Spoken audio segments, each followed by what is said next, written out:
Hello students, हम पढ़ रहे थे तैमूर का आक्रमण, तैमूर इन्वेशन। तो इसमें हमने बात की तैमूर के जन्म से लेकर के अपने कबीले के सरदार बनने, उसके पिता की मौत के बाद वो अपने कबीले का सरदार बनता है, फिर अपने साम्राज्य को फैला करके बड़ा करता है और वो एक विशाल साम्राज्य का शासक बनता है। फिर वो ईरान या फारस पर आक्रमण करके जीतने के बाद वो भारत जीतने के सपने देखता है। तो भारत पे वो आक्रमण क्यों करना चाहता है, इसके हमने 5 कारण पढ़े थे मुख्य मुख्य। उसके बाद उसका हमने पढ़ा तैमूर का अभियान, यानी भारत के तरफ वो युद्ध के लिए रवाना होता है। उसको लेकर फिर हनुमानगढ़ यानी भटनेर दुर्ग जीतने के बाद फिर वो हरियाणा वाले क्षेत्र से होते हुए दिल्ली की तरफ बढ़ा और दिल्ली की ओर आकर के फिर तैमूर ने दिल्ली के सुल्तान मोहम्मद के साथ युद्ध किया और दिल्ली पर अधिकार किया। तुगलक वंश के सुल्तान मोहम्मद को हरा के भगा दिया। फिर हमने पढ़ा कि दिल्ली में कुछ समय शांति रखने के बाद जो है झगड़े की वजह से दिल्ली में लूट और कत्लेआम किया। यहाँ तक हमने बात की। तो दिल्ली में व्यापारियों और उसके सैनिकों के बीच झगड़ा हो गया और उसमें उन व्यापारियों ने और नागरिकों ने उसके कुछ सैनिकों की हत्या कर दी, जिसके बाद उसने दिल्ली का कत्लेआम करके दिल्ली को जो है जला दिया था। अब बात करते हैं आगे, तैमूर यहाँ से दिल्ली से किधर जाता है। तैमूर का स्वदेश लौटना। तब तैमूर जो है वापस अपने समरकंद लौटने के लिए दिल्ली से निकल रहा। तो दिल्ली के बाद तैमूर मेरठ और हरिद्वार की ओर बढ़ा। यूपी के दोनों डिस्ट्रिक्ट मेरठ, हरिद्वार उत्तराखंड वाला। तो हरिद्वार की ओर बढ़ा, मतलब उद्देश्य हरिद्वार की तरफ जाने का यही है कि हिंदू धर्म के तीर्थ स्थलों को नुकसान पहुंचाना। तो ये मेरठ और हरिद्वार की तरफ बढ़ा और मार्ग में पड़ने वाले गांवों को भी लूटा और कत्लेआम किया, यानी रास्ते में जो भी गांव आए उनको लूटपाट की, कत्लेआम मचाया। मेरठ नगर को लूटकर वे जलाकर शमशान बना दिया। हरिद्वार के हिंदुओं ने तैमूर का डटकर प्रतिरोध किया और उसके विरुद्ध धर्म युद्ध छेड़ दिया, यानी हिंदुओं ने अपने तीर्थ स्थल की रक्षा के लिए उससे युद्ध किया और धर्म युद्ध नाम दिया इसको, और जो है अपने कुर्बानी देने को तैयार हो गए। भीषण संघर्ष के बाद तैमूर को हरिद्वार में विजय प्राप्त हो गई। यहाँ पर भी उसने भयंकर कत्लेआम किया, मंदिरों को तोड़ा, मूर्तियों को तोड़ा, सैकड़ों स्त्री पुरुषों को गुलाम बनाया गया। इसके बाद तैमूर जो है जम्मू की तरफ, शिवालिक का प्रदेश होता हुआ जम्मू की तरफ गया है, मतलब हरिद्वार से जम्मू की तरफ वापस निकल गया अपने समरकंद की तरफ। जम्मू के हिंदू राजा को पराजित करने के बाद उसने जो है जम्मू के हिंदू राजा को इस्लाम धर्म ग्रहण करने के लिए बाध्य किया, यानी उसको मुसलमान बनाया गया। और कश्मीर के शासक ने उसकी जो है अधीनता स्वीकार कर ली, कश्मीर के राजा ने उसकी अधीनता स्वीकार कर ली। यहाँ से तैमूर अपनी राजधानी समरकंद लौट गया, यानी अपने मध्य एशिया में जो अपनी राजधानी थी समरकंद, वहाँ लौट गया।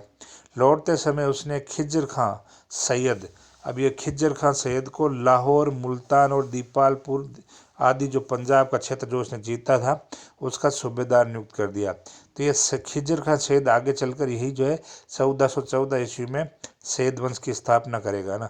तुगलक वंश के पतन के बाद सैयद वंश आता है, तो ये खिज्र खां सैयद ही जो है सैयद वंश का संस्थापक है।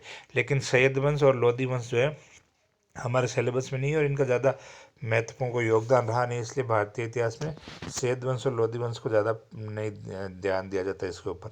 तो खिज्र खां सैयद को जो है इस पंजाब वाले क्षेत्र का सूबेदार बना के चला गया और खिज्र खां भी हर साल जो है पंजाब से जो है टैक्स भेजता रहता था तैमूर को, लेकिन जब तक तैमूर जिंदा है तब तक ही भेजता था, बाद में नहीं भेज रहा।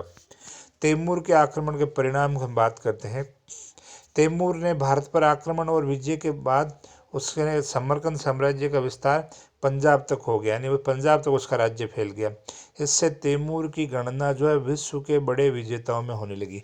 तैमूर जो है विश्व के बड़े सफल विजेताओं में माना जाने लगा। उसने जो है काफिरों के देश को इसमें जो है, मतलब जहाँ पर मुसलमान नहीं थे, मतलब जो गैर मुसलमानों के लिए काफिर शब्द काम में लिया जाता है ना, जो मुसलमान नहीं है, तो काफिरों के देश में इस्लाम का प्रचार किया, जिससे उसका जो है धार्मिक और राजनीतिक महत्व बढ़ गया। हालांकि यहाँ पर अभी सल्तनत का शासन है, तुगलक वंश है, लेकिन यहाँ पर ज़्यादा हिंदू है, मुस्लिम कम है, इसलिए इसको काफिरों का देश बोलते हैं। तो यहाँ पर उसने जो है इस्लाम का प्रचार किया, इसलिए जो है इस्लाम धर्म में और इस्लाम की राजनीति में उसका महत्व बढ़ गया। उसे भारत की लूट से अपार खजाना मिला। भारत एक बहुत ही धनी देश था, तो यहाँ से उसे अपार खजाना मिला और सैकड़ों गुलाम प्राप्त हुए, जिससे तैमूर की आर्थिक समृद्धि अत्यधिक बढ़ गई। मतलब तैमूर जो है आर्थिक रूप से और ज़्यादा पावरफुल हो गया। तैमूर भारत के अनेक शिल्पियों और कारीगरों को समरकंद ले गया। तो तैमूर जो है अनेक जो यहाँ से जो शिल्पी कारीगर थे उनको यहाँ से बंदी बना के अपने साथ ले गया, जहाँ उन्होंने समरकंद में अत्यधिक सुंदर भवन और मस्जिदें बनाई इन कारीगरों ने, जिससे समरकंद भी अत्यधिक सुंदर और आकर्षक नगर बन गया। तो यहाँ के कारीगर शिल्पी को बंदी बना के ले गया और वहाँ पर उसने महल, भवन, मस्जिदें आदि बनवाई, जिससे समरकंद भी एक अच्छा सुंदर शहर जो है बन गया था। अब बात करते हैं तैमूर के आक्रमण का प्रभाव, यानी तैमूर का हमला हुआ उसका हमारे ऊपर क्या प्रभाव पड़ा। तो ज़्यादातर नुकसानदायक प्रभाव रहा, नकारात्मक प्रभाव ज़्यादा रहा। जो एक पॉजिटिव बात आएगी वो हम आगे पढ़ेंगे कि ये जो हमने बात की कि जो है समरकंद में मस्जिदें बनाई, भवन बनाई, जिससे वो सुंदर हो गया। तो इसका मतलब भारतीय जो कल्चर संस्कृति थी वो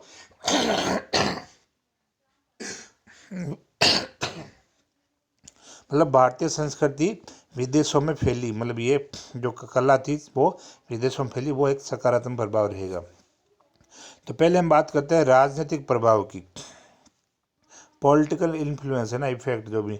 तो भारत पर तैमूर के आक्रमण का तत्कालीन और दूरगामी प्रभाव पड़ा। हाथ तत्कालीन मतलब उस समय का, दूरगामी यानी फ्यूचर के हिसाब से भी प्रभाव पड़ा। तैमूर ने समरकंद लौटते समय सैयद खिजर खां को भारत में अपने जीते हुए प्रदेशों का, क्षेत्रों का सर्वोच्च अधिकारी तथा अपना प्रतिनिधि नियुक्त कर दिया।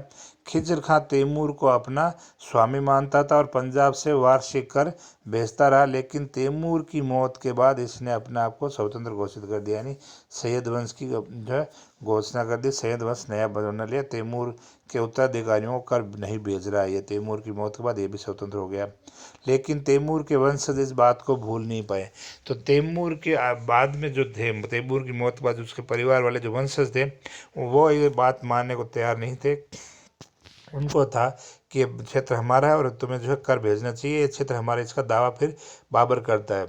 तो भूल नहीं पाए और लगभग 125 वर्षों बाद तैमूर वंशी बाबर ने भारत पर आक्रमण करके पंजाब पर तैमूर वंश के दावे को दोहराया। तो बाबर जो 1526 में यहाँ पर अधिकार करता है, तो ये बाबर भारत पर जब आक्रमण किया तो उसने यही कहा कि मैं तैमूर का वंशज हूँ और ये क्षेत्र मेरे तैमूर ने जीता था, मेरे तैमूर की 5वीं पीढ़ी का था बाबर। तो उसने कहा कि ये क्षेत्र मेरे जो है पूर्वज तैमूर ने जीता था, तो इस पर उसने दावा जताया यहाँ पर बाबर ने। हम मुगल वंश पढ़ेंगे, वो जो बाबर ने जिसकी स्थापना की अगले यूनिट से हम पढ़ेंगे। तो तैमूर ने तुगलक सुल्तान को युद्ध में परास्त कर, मतलब जो दिल्ली में अंदर जो सुल्तान था तुगलक, मोहम्मद तुगलक तो परास्त कर दिया और तैमूर के आक्रमण से लड़खड़ाता हुआ तुगलक साम्राज्य बर्बाद हो गया। तो फिरोज तुगलक के समय तुगलक वंश कमज़ोर हो गया था और बाद के समय भी कमज़ोर ही था। तो जिस तरह से तुगलक साम्राज्य बिखर रहा था, तो तैमूर के आक्रमण से वो बर्बाद हो गया और इसी अराजकता और अव्यवस्था का लाभ उठा करके प्रांतीय सूबेदार स्वतंत्र हो गए।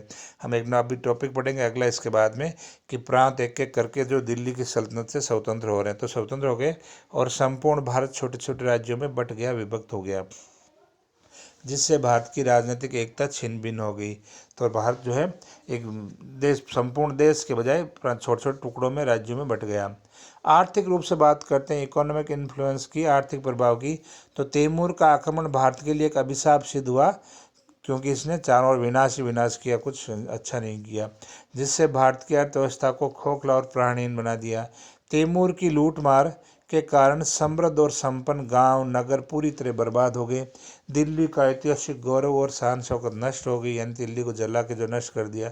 भारत की जो फसलें जहाँ से भी निकला, फसलों को नष्ट कर देने से भारत में कृषि, व्यापार और उद्योग व्यवसाय सब चौपट हो गए। यहाँ भीषण फसलें बर्बाद करने की वजह से भीषण अकाल और महामारी फैल गई। जिस तरह से मारकाट की गई, नुकसान पहुंचाया गया, उससे अकाल और महामारी फैल गई, जिसके कारण सैकड़ों पशु और मनुष्य मारे गए। असंख्य व्यक्तियों ने भूख से पीड़ित होकर के अपने प्राण त्याग दिए। तो ये आर्थिक रूप से, इकोनॉमिक रूप से तैमूर के आक्रमण का बहुत ही नकारात्मक प्रभाव पड़ा। सोशल इन्फ्लुएंस की बात करते हैं, समाज पे क्या प्रभाव पड़ा। तो तैमूर के आक्रमण से भारतीय समाज भी गंभीर रूप से प्रभावित हुआ। तैमूर की लूट और हत्याओं से गांव के गांव और नगर के घर घर जो है जन शून्य हो गए। जन शून्य मतलब इसने गांव के गांव खाली कर दिए, नगर के नगर खाली कर दिया, जो है जनता को मार दिया। जन शून्य का मतलब है कि गांव में कोई जो है देखने के लिए कोई बचे ही नहीं इंसान, पूरा गांव ही खत्म कर दिए इसने। कुछ शहर, एक छोटे शहर, वो खत्म कर दिए। तो समाज में भय और आतंक छा गया और तैमूर ने सैकड़ों लोगों को मुसलमान बना दिया। सामाजिक सुरक्षा और शांति की व्यवस्था नष्ट हो गई। समाज में गहरा असंतोष व्याप्त हो गया। दिल्ली के सुल्तान और प्रांतीय सूबेदार इतने असहाय हो गए थे कि वे अपनी प्रजा को सामाजिक सुरक्षा भी प्रदान नहीं कर सके। यानी दिल्ली के अंदर जो तुगलक सुल्तान था या प्रांतों के अंदर जो उसके सूबेदार थे, वो अपने आप में इतने कमज़ोर दिखे इस आक्रमण में कि वे अपनी ना तो प्रजा की सुरक्षा कर पाए, न प्रजा को सामाजिक सुरक्षा दे पाए। इससे उपद्रवी, जब अव्यवस्था फैलती है तो जो है उपद्रवी, लुटेरे और विद्रोहियों को प्रोत्साहन मिला इससे कि भाई वो जो अपने अपराध करें, है ना, जिससे समाज में अराजकता और फैल गई। बाल विवाह जैसी कुप्रथा फैलने लगी। जब तैमूर के आक्रमण से कन्याओं का अपहरण वगैरह होने लगा तो इससे क्या हुआ, समाज में बाल विवाह जैसी कुप्रथा फैलने लगी और भारतीय हिंदू समाज पतोन्मुख हो गया, पतोन्मुख की ओर जो है अग्रसर हुआ। अब सांस्कृतिक प्रभाव की बात करते हैं, कल्चर इन्फ्लुएंस की। तो तैमूर के आक्रमण का भारत के विभिन्न प्रांतों पर अप्रत्यक्ष रूप से अच्छा प्रभाव पड़ा। अब अप्रत्यक्ष का मतलब है कि वो चाहता नहीं था कि अच्छा प्रभाव पड़े, वो ऑटोमेटिक हो गया। मतलब इसके आक्रमण का जो विभिन्न जो प्रांत थे भारत के अंदर, उनके ऊपर एक जो अप्रत्यक्ष, बिना जानबूझ के, मतलब एक अपने आप होने वाला एक घटना जो है वो एक अच्छा प्रभाव पड़ा। वो क्या था कि विभिन्न प्रांत जो स्वतंत्र राज्यों के रूप में स्थापित हो गए थे, जो दिल्ली से स्वतंत्र हो गए थे, वहाँ कला और साहित्य के केंद्र बन गए। यानी दिल्ली से जो लोग भाग भाग करके इन प्रांतों में गए तो वहाँ पर इन राजाओं ने संरक्षण दिया, इसलिए वो वहाँ पर इसका विकास हुआ, कला और साहित्य का। बेहमनी राज्य दक्षिण के अंदर हमने बात की थी मोहम्मद तुगलक के समय। गुजरात, मालवा, खानदेश, जौनपुर, बंगाल आदि प्रांतों में ललित कलाओं की उन्नति हुई। विशेषकर भवन निर्माण कला का विकास हुआ। तो ललित कलाओं में भी खास तौर से भवन निर्माण कला का विकास हुआ। भवन निर्माण कला में नई प्रांतीय शैलियों का प्रादुर्भाव हुआ। मतलब हर प्रांत के अंदर नई नई प्रकार के भवन बनाने की शैली विकसित हुई, है ना। जैसे अपने राजस्थान की अलग, मालवा की अलग, है ना, यूपी की अलग, इस टाइप से, मतलब प्रांतों, जोधपुर की अलग, जयपुर की अलग, है ना, इस टाइप से। तो ये अलग अलग शैलियाँ जो है हर प्रांत की बनी। तैमूर अपने साथ अनेक कुशल जो है शिल्पी और कारीगर समरकंद ले गया, जिन्होंने वहाँ पर शिल्पी और कारीगर ले गया जिन्होंने वहाँ पर भारतीय कला शैली में अनेक भवनों का निर्माण जो किया, जिससे भारतीय कला शैली विदेशों में पहुँच गई। तो जो जिनको ये बंधक बना करके शिल्पियों और कारीगरों को ले गया था, तो वहाँ पर जो उन्होंने भवन, महल, मस्जिदें वगैरह बनाई, जिससे भारत की जो कला का थी वो विदेशों में पहुँच गई, नहीं, भारत का प्रचार वहाँ पर हुआ। तो ये अप्रत्यक्ष रूप से हुआ। मतलब तैमूर को ऐसा चाहता नहीं था कि भारत का कुछ भला हो या भारत का कुछ पॉजिटिव हो, लेकिन ये ना चाहते हुए भी होने वाले घटना को अप्रत्यक्ष बोलते हैं। और वहाँ भारतीय शिल्पियों और कारीगरों का सम्मान बढ़ गया। जब अच्छी चीज़ें बनाई तो लोगों को पता लगा कि भारत के अंदर इतने अच्छे शिल्पी और कारीगर हैं। भारतीय साहित्य और कला ने मध्य एशिया की ललित कलाओं को प्रभावित किया। यानी मध्य एशिया में ये गए और वहाँ की जो ललित कलाओं से कंपेयर हुआ तो भारतीय जो है ये शैलियाँ बहुत ज़्यादा अच्छी थी, तो उन लोगों को जो है प्रभावित किया तथा लोगों के रहन सहन, खान पान, वेशभूषा आदि में भी परिवर्तन आया। यानी जो है लोग जब आपस में मिले, एक दूसरे का खान पान, रहन सहन और वेशभूषा को देखा और उसमें बदलाव आया। आगे चलकर मध्य एशिया और भारत के बीच सांस्कृतिक आदान प्रदान हुआ। तो ये तैमूर का आक्रमण और इसका प्रभाव, ये क्वेश्चन परीक्षा में पूछा जाता है। तैमूर के आक्रमण वाला 7 या 15 नंबर में इसको पूछा जाता है। 7 में पूछा जाएगा तो तैमूर के आक्रमण का प्रभाव, और 15 में पूछा जाएगा तो तैमूर के आक्रमण के कारण और प्रभाव जो है दोनों मिला के पूछा जाता है। तो ये हमारा ये तैमूर के आक्रमण वाला टॉपिक खत्म होता है। नेक्स्ट क्लास में हम अगला टॉपिक लेंगे।